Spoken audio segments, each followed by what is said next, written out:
오늘도 주님의 말씀을 통해 하나님 나라를 누리는 복이 있기를 주님의 이름으로 축원합니다.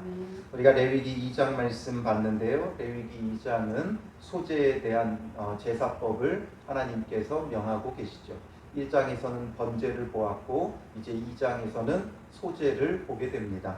이스라엘에게 명하신 5가지 5대 제사가 있는데 하나는 번제, 그 다음이 소제, 그 다음이 화목제, 그 다음이 속죄제, 그리고 그 다음이 속번제, 이렇게 5개의 제사가 있어요. 그 중에 번제와 이 소제는 하나님의 은혜에 감사하며 드리는 제사였어요. 그렇기 때문에 이 감사의 제사인데 왜 이 소제를 명하셨는가? 분명히 번제라는 감사의 제사가 있어요.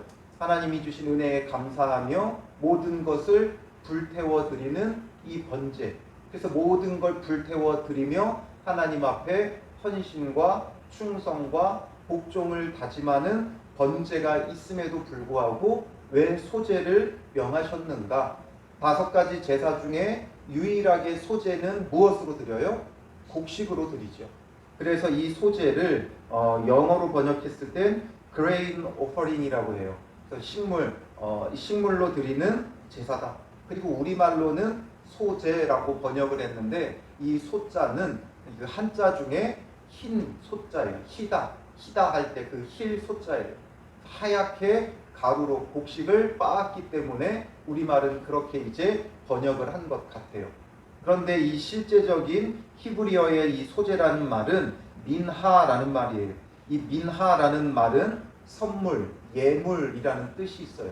그래서 선물, 예물. 근데 이게 주로 어디에 쓰이는 말이냐 하면 지극히 높은 윗사람에게 은혜를 얻기 위해 드리는 어떤 공물의 개념과 같아요. 마치 조공을 바치듯이 공물을 바치는 거죠.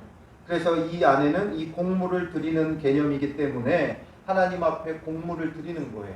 그러므로 하나님의 그 은혜에 감사하고 하나님이 주실 축복을 사모하는 그런 마음에서 감사하며 드리죠. 그리고 곡식으로 드린다라는 것에서 지금 이것을 명하는 장소는 광야에서 회막에서 하나님께서 명하고 계셔요. 이들에게는 지금 곡식이 있나요? 없나요? 없어요. 곡식 자체가 없어요. 앞으로 언제까지 없어요? 40년간 없어요.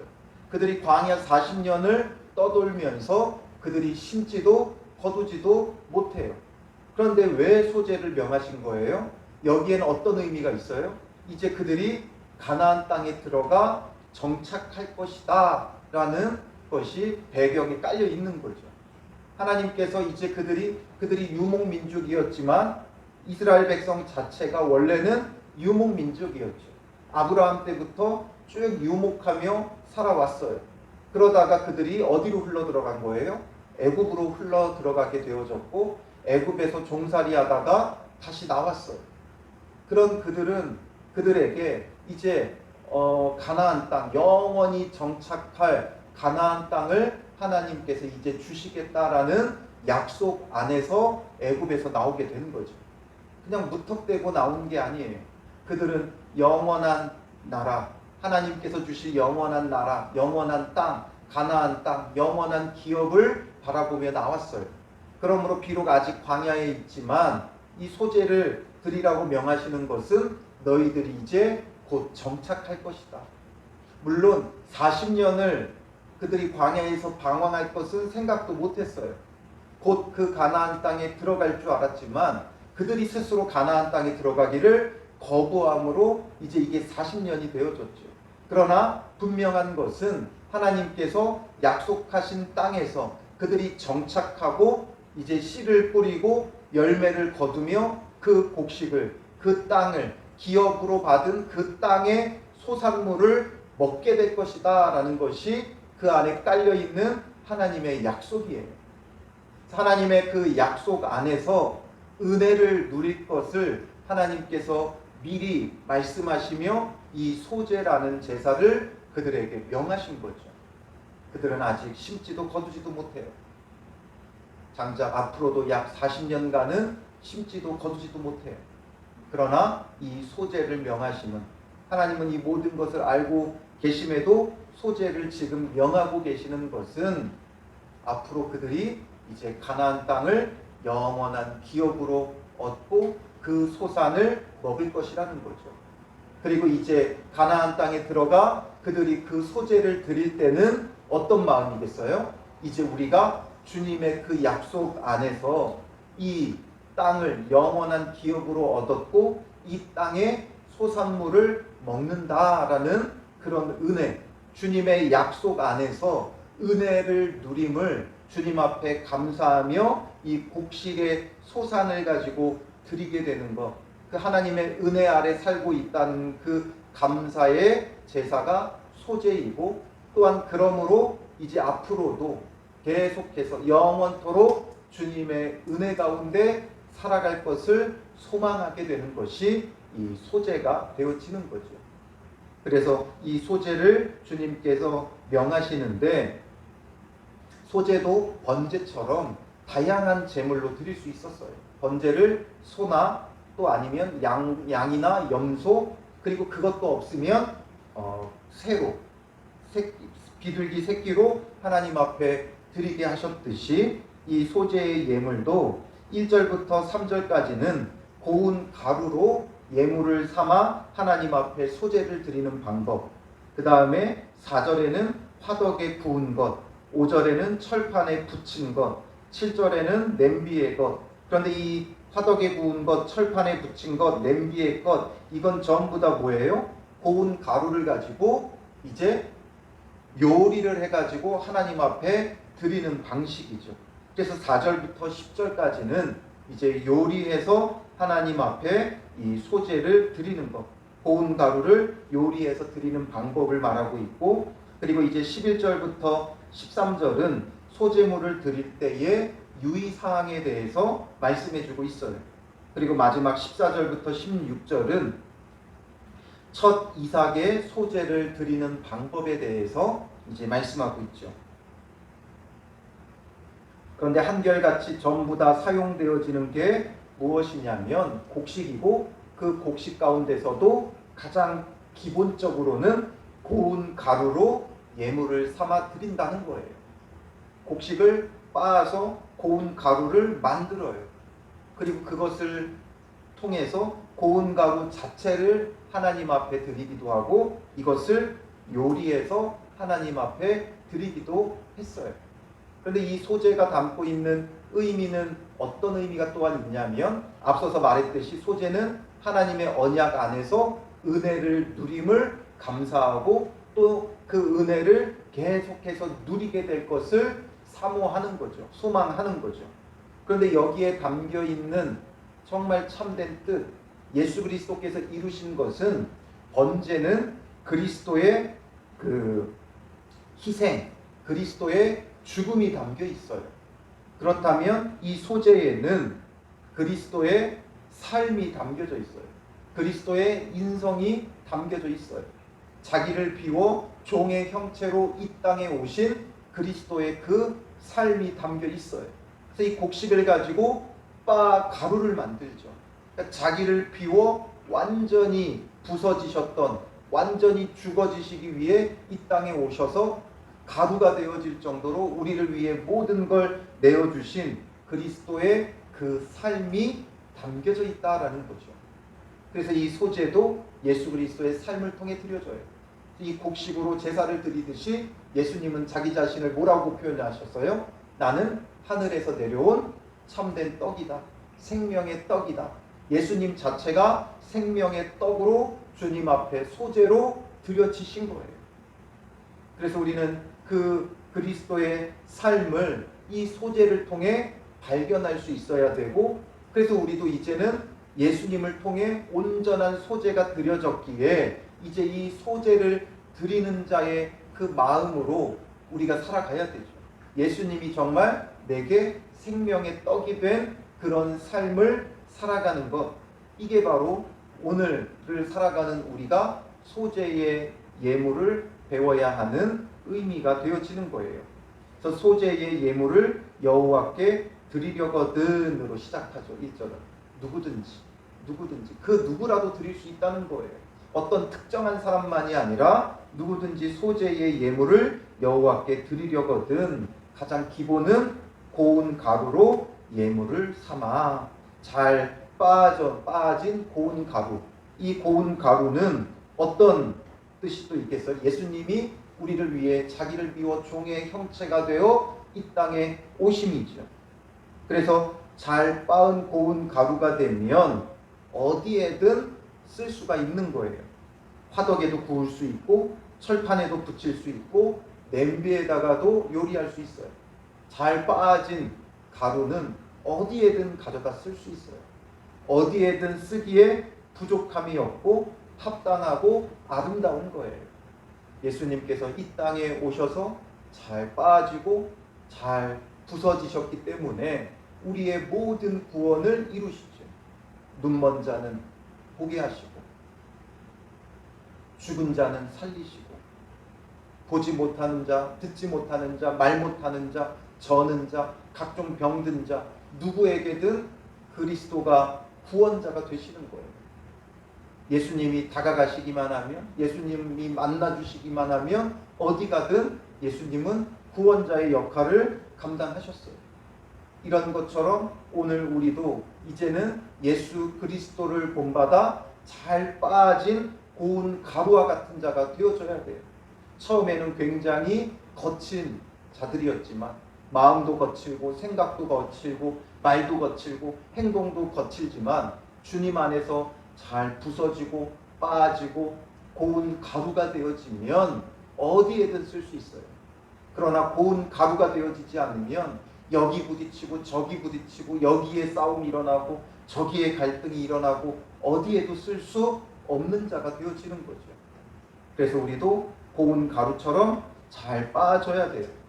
그렇게 고운 가루에다가 그 위에다가 이제 뭘 첨가해요?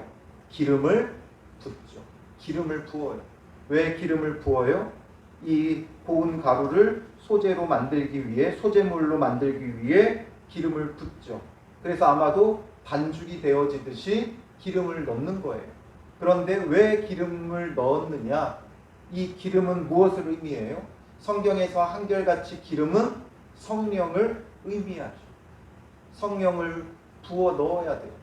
잘 고운 가루에다가는 기름을 부어 붓듯이 잘 빠진 그리스도에게 종의 형체로 이 땅에 오신, 흠모할 만한 것이 아무것도 없이 자기를 온전히 비워내고 이 땅에 오신 예수 그리스도에게도 성령을 부으시죠. 애초부터 성령으로 잉태되셨을 뿐만 아니라 세례를 받고 무트로 올라오실 때 하늘이 열리고 성령이 비둘기같이 예수님 위에도 임하게 되죠. 그래서 그 성령의 충만함 속에서 예수님도 공생애의 사역을 시작하시는 거예요. 이런 것처럼 오늘 잘 빠진 우리에게도 우리가 정말 주님 앞에 소재로 드려지는 자가 되려면 성령의 충만함이 필요하죠. 성령은 우리를 거룩하게 구별할 것이고 우리에게 주님의 능력으로 나타나게 되어져 있어요. 그 다음에 이제 유향을 놓아 이렇게 되어 있죠. 유향은 아주 고급의 향료죠. 향료. 그러니까 이 제물에 향기를 더하는 거예요. 모든 제물이 하나님 앞에 향기로운 냄새가 되어지지만 이 소재는 정말 실제적으로 향기로웠어요. 다른 짐승으로 잡아드리는 제사는 향기롭지 않죠. 짐승을 잡았기에 피비린내와 좋지 않아요. 또 만약에 그걸 불태운다고 하면 그 냄새가 결코 좋지 않아요. 그런데 이 소재에는 유향을 놓아서 정말 실제로 아주 향기롭게 하나님 앞에 드려졌다라는 거죠. 그래서 이 소재물은 고운 가루에 기름을 붓고 유향을 놓아요. 이것이 아주 향기로운 냄새가 되죠. 그리스도인들에게는 그리스도에 뭐가 있어야 돼요? 향기가 있어야 돼요. 그리스도 자체가 너무나 아름다웠고 그리스도를 통해 그 삶이 아름다운 향기 그 자체였어요. 그러니까 예수님에게는 우리가 알 수 없는 향기가 뿜어져 나오기에 늘 어디를 가든지 수많은 무리들이 몰려오게 되어지죠. 수많은 무리가 몰려와요. 향기가 있기 때문이죠. 그러므로 오늘 우리에게도 무엇이 필요해요? 그리스도의 향기가 있는 자가 되어져야 되는 거죠.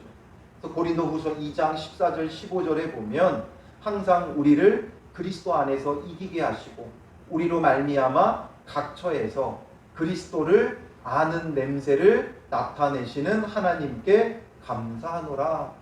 우리에게서 그리스도를 아는 냄새를 나타내신다. 우리를 통해 나타나는 그 향기가 그들로 하여금 그리스도를 알게 하는 것이다 라는 거죠. 그래서 고린도후서 2장 15절에 우리는 구원받은 자들에게나 망하는 자들에게나 하나님 앞에서 그리스도의 향기니 말씀하고 있어요. 우리는 그리스도의 향기가 되어줘야 돼요. 이 소재물에 유향을 놓아 아주 향기롭게 했듯이 우리의 삶 자체가 그리스도의 삶 자체가 향기로웠고 그 그리스도를 믿는 우리 그리스도께서 우리의 영원한 소재물이 되어주신 우리 그래서 그 그리스도를 통해 우리에게는 그리스도의 향기가 있어야 돼요. 그리스도의 향기가 뭐예요? 그리스도의 그 선하심 그리스도의 그 거룩하심이 우리 안에도 있어야 된다는 거죠.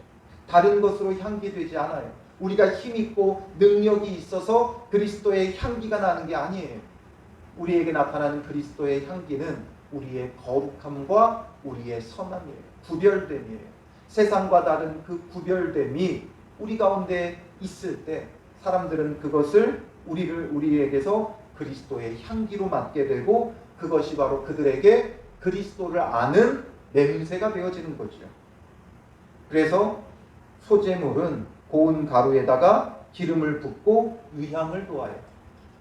그리고 마지막에 어떻게 하냐면 이것을 제사장들에게 가져가면 2절에 제사장은 그 고운 가루 한 움큼과 기름과 그 모든 유향을 가져다가 기념물로 제단 위에서 불사를 찌니 한 움큼만 가져다가 불살라요. 전부 다 불사르는 게 아니라 한 움큼만 불사르고 남은 것은 어떻게 해요? 3절에 그 소재물에 남은 것은 아론과 그의 자손에게 돌릴지니라. 아론과 그의 자손들 바로 레위인들의 먹을 것이 되게 하시는 거죠. 정말 이것이 그들에게는 생명의 떡이 되어져요. 이것을 통해 생명의 떡이 되어주신 그리스도의 그 삶을 우리는 여기서 발견하고 그래서 이 소재물을 통해 우리도 이제는 그리스도의 삶을 영위하고 그리스도를 본받고 또 그리스도의 향기를 뿜어내게 하는 것으로 우리에게 적용해야 한다는 거죠. 이 소재물을 보면서 여러분들은 이 속에서 그리스도의 삶이 무엇인가를 발견하려고 해야 돼요. 그리고 여기에다가 이제 4절부터 10절은 이제 다른 방식으로 이 소재의 예물을 고운 가루에 기름 붓고 유향을 놓아서 드릴 수 없는 자들. 왜냐하면 이 유향은 굉장히 비싼 거였어요. 그러니까 값비싸니까 이 유향을 넣을 수 없는 사람들이 또 있죠. 그러니까 그들을 위해서 화덕에 구워서 드리기도 하고 철판에 붙이기도 하고 냄비의 것으로도 드리는데 원리는 다 같은 거예요. 그리고선 이제 11절부터 13절에 유의사항을 말씀하시는데 반드시 그곳에 넣지 말아야 하는 것을 먼저 말해요. 그게 뭐예요? 11절에 보면 모든 소재물에는 누룩을 넣지 말지니 너희가 누룩이나 꿀을 여호와께 화제로 드려 사르지 못할지니라. 누룩이나 꿀은 넣지 말라는 거예요. 누룩과 꿀을 이 소재물에 넣으면 이 소재물은 더없이 맛있는 게 되어져요. 더없이 맛있는 제물이 되어져요. 그런데 하나님은 이것을 넣지 말라고 하셨어요. 왜 넣지 말라고 하셨는가? 누룩은 우리가 신약 성경에서도 많이 보게 되죠. 누룩은 딱 한 차례만 성경에서 긍정적으로 써요. 천국은 여인이 가루 서말 속에 넣은 누룩과 같으니. 그래서 천국의 확장성에 대해서 말할 때만 긍정적으로 한번 쓰이고 그 외에는 성경에서 누룩은 거의 다 부정적으로 써요. 그래서 이 누룩의 역할이 반죽에 넣어 발효시키죠. 이 발효의 개념이 무엇으로 연결되어져요? 부패의 개념으로 연결되어져요. 그래서 죄의 부패, 죄의 오염 이런 것 또한 그리고 겉만 화려한 외식 이런 것들로 상징적으로 사용되죠. 그래서 예수님에게는 이런 것이 없었어요. 예수 그리스도의 삶에는 이런 것이 없었어요. 뭔가 외적인 치장이 전혀 없으셨어요. 흠모할 만한 모양이 없었죠. 그리고 예수 그리스도 안에는 그 어떤 불의함과 부패함과 죄와 악함이 전혀 없었어요. 그러므로 이 소재물에는 누룩을 넣으면 안 되는 거예요. 왜냐하면 그리스도의 삶 자체이기 때문에. 그 다음에 이제 꿀을 넣지 말라고 하셨어요. 이 꿀은 어떤 의미인가에 대해서 학자들도 의견이 참 분분해요. 그런데 그 가운데 가장 그래도 신빙성이 있는 의미는 쾌락과 유혹, 그러니까 꿀의 그 달콤함이 있잖아요. 죄의 유혹과 쾌락의 유혹과 이런 달콤함들, 이런 것들을 제하게 하시는 거죠. 그리고 뿐만 아니라 이 누룩과 꿀은 이방 그 제물에 흔히 사용하던 거였어요. 그러니 하나님 앞에서 구별된 제물을 드리는데 이방의 제사법을 따르면 안 되죠. 그래서 이방 제물에 많이 사용되어지는 이 꿀과 누룩을 오히려 제하게 하시고 이것을 통해 그리스도의 삶이 무엇인지를 우리에게 보여주시는 거죠. 죄 없으신, 무죄하신 그 예수 그리스도, 그리고 어떤 쾌락과 유혹이 아닌 정말 진실함 속에 계셨던 예수 그리스도를 우리에게 보여주고 있는 거예요. 그러므로 우리의 삶에서도 누룩과 꿀을 제거해야 돼요. 그 다음에 13절에 보면 또 반드시 넣어야 되는 것 한 가지를 더 말하죠. 내 모든 소재물에 소금을 치라.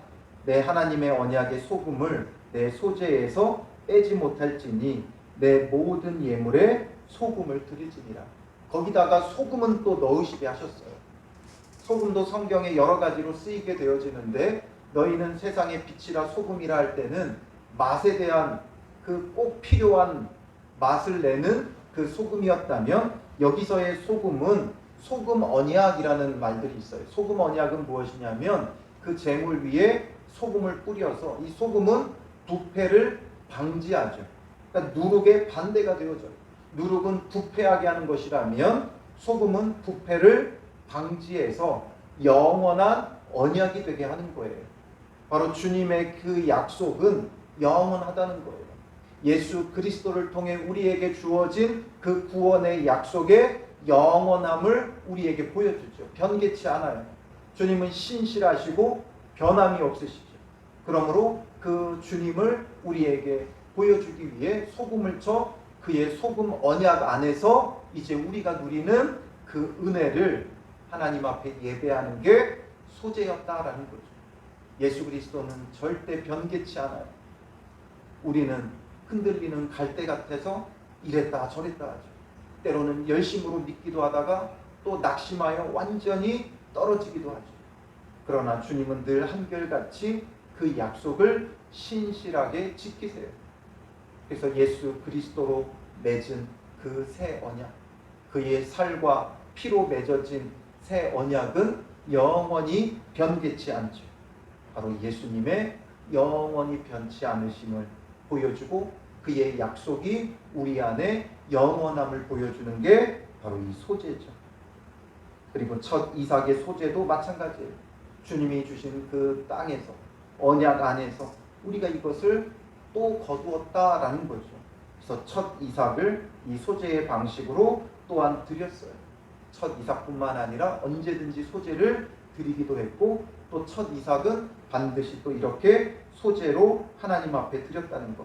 그래서 오늘 우리가 소재를 보았는데 이 소재는 하나님의 약속 안에서 영원한 기업을 얻고 주님의 은혜를 누림을 감사하며 드리는 제사였다는 것. 그리고 이제 이것이 예수 그리스도의 삶 자체를 우리에게 보여주고 있고 그러므로 이제 우리도 그리스도를 본받아 향기로운 그리스도의 냄새가 되어지는 것. 향기가 되어지는 것으로 우리에게 적용이 되어져야 되는 거죠.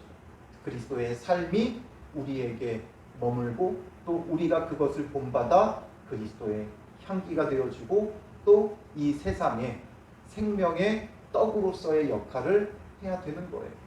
생명의 떡이신 예수 그리스도를 소재를 통해 보여주었으니 이제 우리가 그를 먹고 생명을 얻었고, 이 소재를 제사장들이 먹고 생명을 얻듯이 예수 그리스도를 먹고 이제 우리도 참된 생명을 얻었기에 그 은혜에 감사하며 이제 생명의 떡이 되어지는 삶으로 적용을 해가는 것이 우리에게 맞는 것이죠.